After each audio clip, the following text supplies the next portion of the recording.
Okay, so I just thought I'd do a build video after a long time and a couple of people asking for it.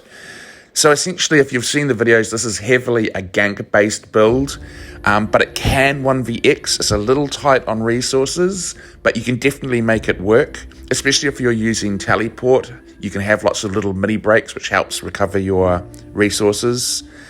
If you want to know the playstyle, I'd suggest watching the Bloody Ganker series, which I've put some of the videos at the start of this video for. And so this build really relies on your ability to be able to kite and also to be able to use situational awareness. So you need to be able to read when to go in for a gank, if things are going to turn badly, and get out of there as quickly as possible. Hence the reason why you really need to be able to use teleport well. For the armor set, I am running 2 DPS sets because as a Nightblade, I'm a damage slut basically, so I want to maximize as much damage as I possibly can. I think with the Nightblade, you're in a unique position to be able to get away with it. Other classes, I think, will rely more heavily on having one defensive set, especially in this patch, to keep themselves alive. But as a Nightblade, you've got the most, really good skills for kiting, like teleport and cloak and stuff like that. So, and there's another trick up my sleeve to help reduce the damage. So, yeah, essentially I can get away with 2 damage sets. So that's what I do. And so I'm front barring Spriggans. And for the weapon, I'm using a 2-handed maul with sharpened. So as a Nightblade, and with a couple of skills, you're already going to have a really good crit rate. And decent crit damage. And so what I found was better was to focus on increasing my penetration and my damage as much as possible, so that the base is really high, so that then when you do crit, it's like critting really, really hard. And I always use poisons on my weapons, so that's what I would suggest that you do as well. For the second set, I'm using Hundings. So I did try Leviathans, which is the one that gives you pretty much all extra crit chance. And I just prefer Hundings for that extra little bit of weapon damage that it does give you. I think you can maybe try a little too hard sometimes to just go all out crit. And although it's nice to see all those crit numbers pop up, you still need a decent base. And so, yeah, I have like a 40% crit rate, which is high enough. Often I'm seeing all numbers crit. So what I'm really trying to do is just increase that base weapon damage and penetration, so that that base is really, really high and it hits really, really hard. I'm using 4 well-fitted and 3 impenetrable. And I'm using 5 medium, 1 light, and 1 heavy. I find the light helps just increase that magic recovery just that little bit extra, and I use quite a lot of magicka on my Nightblade, so that's why I'm using the light. You could maybe try 5 medium 2 light, or 6 medium 1 light, but yeah, that's just what I happen to have with my monster set, so that's why I'm using it. For my back bar, I am using a bow. Just for that extra little bit of movement speed that you get out of it. I'm using the defending trait, and I'm just using a set that gives me that little bit of extra stamina recovery. As I've already discussed, the resources on this build are a little bit limited, so where I can eke out that little bit of extra recovery, I'm going to do it. So and I don't need weapon damage on my back bar because I'm never really using it to attack. For the monster sets, I'm using Kraug. That increases my penetration, and I'm also using Balorgs, which increases my weapon damage. So again, just trying to lift that penetration and the weapon damage up. On my jewelry, I have all infused jewelry and using weapon damage enchants on each of them.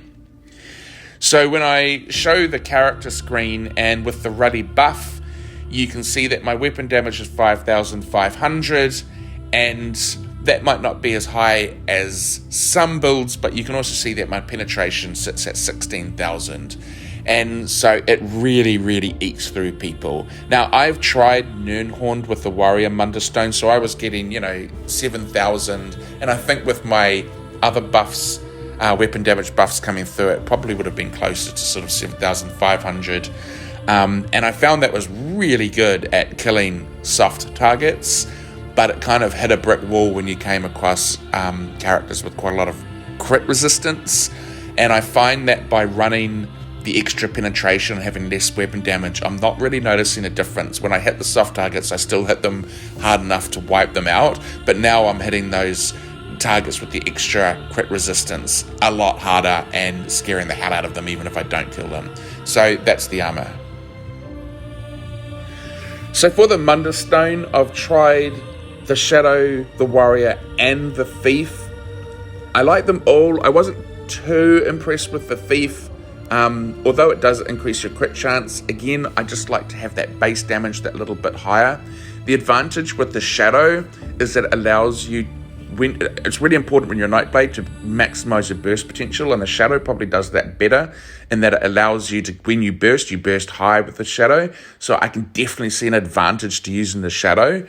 And I don't really notice too much difference between the Shadow and the Warrior. In the end, I've settled on the Warrior just because I've got a pretty high, decent crit rate. I'm happy with my crit damage, and the Warrior will just increase that base damage. And because I'm using such high kind of penetration at the same time, I want to kind of maximize my weapon damage alongside that penetration. You could use the Shadow just as easily. Okay, for attributes, I basically did a mixture between health and stamina. And that's because I wanted my health to be as close to 30k as possible.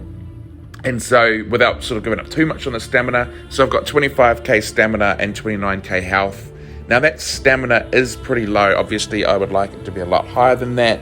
But as I said, this build is a little bit low on resources, and I also like to use quite a bit of magic recovery to be able to use things like cloak, to be able to use teleports, and so sacrifices have to be made. And so I've made the sacrifice by reducing my stamina a little bit to get a little bit more magic recovery. The reason a lot of Nightblades I've noticed when I'm looking at videos really rely on stamina, and they don't tend to rely on cloak and teleport and stuff. They don't tend to like it. They use it kind of occasionally. I'm not one of those people, because I'm ganking. I really use cloak quite a lot to be able to get up and get that burst on them without them realizing that it's coming. I'm not going to be doing a prolonged fight with someone. I want to go in and hit them hard when they're not expecting it, and if I haven't killed them within sort of 4 or 5 seconds, I'm out, and that's where the teleport comes in. So I'm going to need to be able to use cloak, and I'm going to need to be able to use teleport, and then of course I'm using race against time to be able to increase my crit damage. So all those things means that I need to be quite dependent on magicka recovery, and in order to get that, I had to sacrifice some of my stamina so that I can get some of that magicka recovery. And the way I get that magic recovery is by using the bear haunch food. And so obviously that's given me a decent amount of magic recovery and stamina recovery while also increasing my health. But of course it's not increasing my stamina. And so that's why I'm losing out on that a little bit. But honestly, I feel like I hit so hard anyway. It would be nice to have the extra bit of stamina, but it's not worth sacrificing that to give up that magicka sustain that I have. And to that end, and to also increase my resources, I'm using tripods. Now these are obviously really, really expensive. I don't know what they're like on other platforms, but at the moment they're about 40k for 200 now, if I remember right. So they're pretty expensive to keep running, but unfortunately, absolutely mandatory. Without these, I would absolutely run out of resources, and I'm popping these basically throughout my combat to keep my resources up. Again, I'm pushing my weapon damage and penetration as far as I can, and so I'm trying to eke out as much resources as I can by using these, and so that is where I'm essentially getting my stamina and magic recovery and keeping my sustain going. It's not so important in ganks. You don't really need them then, but you will if you get it yourself into a 1vx situation. So when I pop one of these, you'll see my sustain now goes up to sort of really quite nice numbers, 1600 magicka recovery and about 2400 stamina recovery. So you're definitely okay in terms of the sustain department with those tripods. So that's why I use them. Okay, and finally, the secret weapon is I am a vampire. And this really, I feel is critical to the build. So, yeah, I really don't imagine myself running this build without running vampire. It is a bit of a drain on the resources. You can see I'm at a stage 3 vamp, so my regular ability costs extra 8%, hence the reason that I'm pushing that recovery as much as I can. But, you know, what you get for that is you get 300 extra weapon damage for 6 seconds after you come out of stealth. And as I said, I'm using stealth quite a bit. And, you know, as a gank build, it's all about that initial attack. You're not going to be in a sustained fight for a long time. So 6 seconds is basically as long as you've got to kill someone. And if you haven't got killed them by then, you should be teleporting out of there anyway. And so that extra 300 weapon damage is absolutely amazing. Not only can you move faster when you're in stealth, so it helps you to sort of reposition or position yourself when you want to go in for a kill really well. But also, the most important reason is that reduced damage that you get from Vamp. It reduces your damage by up to 30% based on your missing health.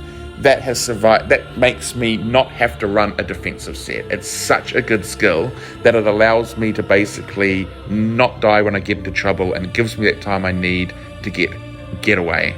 And so by running this, it's increasing your damage. It's not allowing me. It allows me to not have to run a defensive set. It gives me that extra bit of survivability that I need, and then that allows me to just push my damage as high as I can push it, which is obviously really important for a gank build. As for race, I'm running a Wood Elf. I was a Khajiit, but I found with the Khajiit, and the reason I ran a Khajiit is because it gives you that extra little bit of burst, which is really good, so you're going to get those high numbers. And I've already said, as a gank build, you want to definitely have increased burst potential, which the Khajiit gives you. But what I found with the Khajiit is that I ran out of resources too much. And the Wood Elf just seemed, I don't know why, it just seems so much more superior. I switched over to Wood Elf, didn't regret it for a second. That increase in movement speed is super helpful. You get a really lot of sustain from the Wood Elf in terms of stamina, which is also really helpful. So yeah, and then you get that little bit of extra penetration, which is also really good too. So I just really like the Wood Elf. It just seems to, I just noticed it straight away, and it weirdly feels like it hits harder, even though that can't be true. And you could go Orc, I guess, especially considering that it's going to give you that extra weapon damage. 2 reasons I didn't go Orc is, yeah, again, you're going to have even more problems with sustain than you did previously, as if you were running on Wood Elf or Khajiit. But secondly, who wants to be a big fat orc on a Nightblade? It just doesn't make sense to me. So, yeah. Okay, so for skills, on the front bar, I've got Executioner. This is a really good skill for finishing off opponents. If I was to use just Surprise Attack and not use the Executioner, sometimes you're going to have to come in on an opponent and you're going to do your Heavy Attack, Surprise Attack, and then you might need to do another Heavy Attack and Surprise Attack. And often they'll be so close to being dead, but they're just not there. And at that point, it's kind of when you're entering your danger zone, because once you've kind of done 2 rounds of attacks, that's about the time that people's reactions, they start to block, they start to turn around and look at you, and that's kind of when you could be getting caught in a stun if you're not out of there. And so what the Executioner allows that final attack to really hit hard and finish them off, whereas it might not have before. Camouflaged Hunter, this is an obvious one because it gives me the extra weapon crit. So this is what really allows me to get that weapon crit up to 40%. So it needs to be on the bar. Rally, this is the burst heal. So essentially the way it goes is you go in for an attack and everything goes wrong. You know, you get caught in like something, a stun. So with the vampire skill that reduces damage, that allows you to survive the damage whilst you get caught in that stun, they start hitting you. You'll have your teleport down, so then you teleport away, so now you're out of trouble, and then you use your rally to get your health back up to full, and then you're back in the game. So rally, obviously important. So the main attack for the Nightblade is Surprise Attack, so obviously I'm using that. Hits really hard, and you basically use that as your main attack. I also use Ambush, and that just allows me to get to targets that are low and I just want to finish off and I can't catch them. I often duo with Painthera, which is kind of obvious in a lot of my videos, and often I'm in cloak most of the time, so he sort of takes all the damage, and the other nice little thing I contribute to the duo fights is absolutely nothing, and so I can't heal him, so the only thing I can really do is use ambush. That ambush allows me to get onto the targets that are attacking him really quickly and gank them, and so it's really, really important for those sort of group fights that I've been doing. And then the ulti, Incapacity and Strike, hello, big damage, big ganks. If I have to explain this, it's just, this is where I'm going to be getting all your ganks from. This is where you're getting your big damage from. It's up all the time, Incapacity and Strike.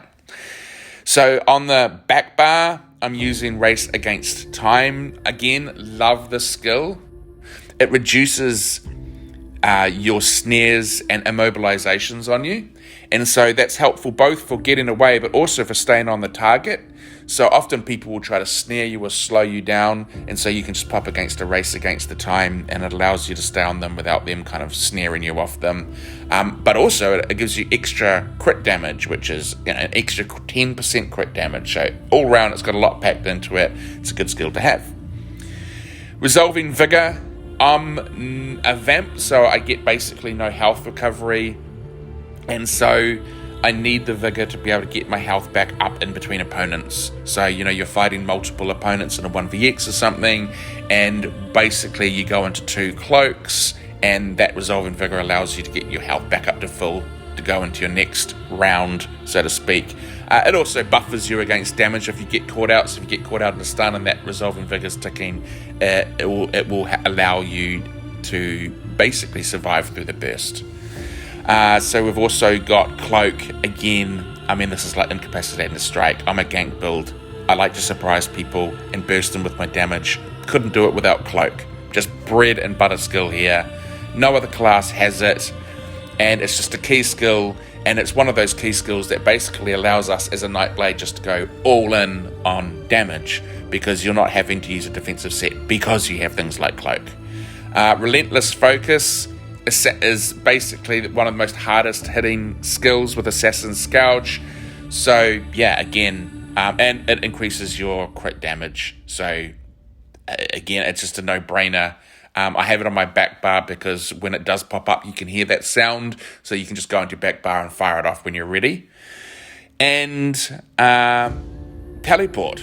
Teleport is like the absolutely most important skill out of all of them. And you should be using it. Please, please, please do not rely on Cloak for survivability. It's a really good skill, but it's not Teleport.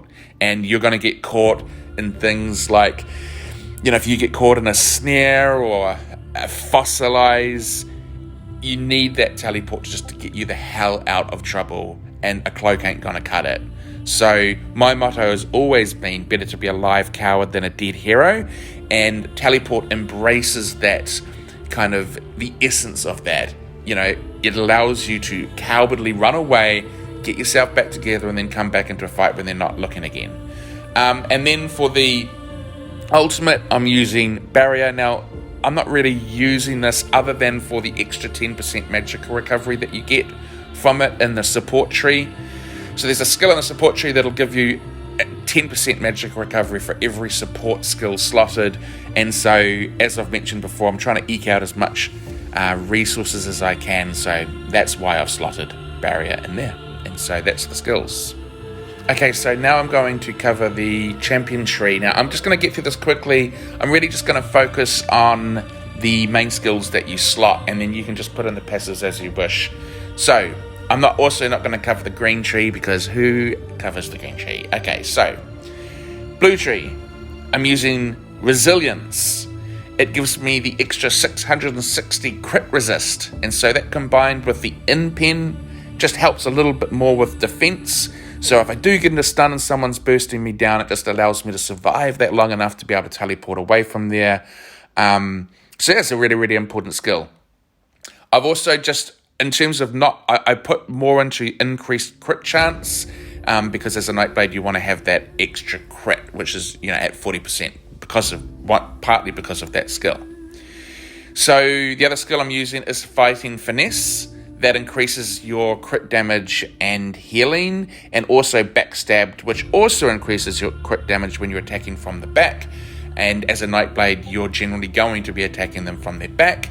So both those skills just really help increase that crit damage. And then alongside Race Against the Time, I mean, you're getting quite a lot of multipliers to increase crit damage when you do crit. And then along with my crit chance, which is 40%. So you're going to be pushing some really, really big numbers. And then combined with that, I'm using Deadly Aim, which increases my damage on single target abilities, which is all the Nightblade skills. So again, that's increasing that base weapon damage. So that's what I'm using from the blue tree. In the red tree, I am using Rejuvenation. That's going to help me with that resource recovery and just eat that up that little bit more, which is always good. And then again, I'm just trying to use any skills that are going to help me survive that burst. If someone does open up on me, just give me those extra 2 or 3 seconds to be able to get to that teleport, which in Cyrodiil's lag is also really, really important. So I'm using Ironclad for the extra armor and Boundless Vitality for the extra health, because it helps me survive the burst. And finally, I'm using Survival Instincts. Often when I'm being attacked, I'll have some kind of status effect on me, and so that allows me to do dodge roll pretty cheaply. So also a really good skill to be using. So that's it really in the champion tree. Thanks everyone for watching. Hope you enjoyed it and got something out of it. And yeah, make sure you subscribe if you want to see more. Thanks a lot. Bye.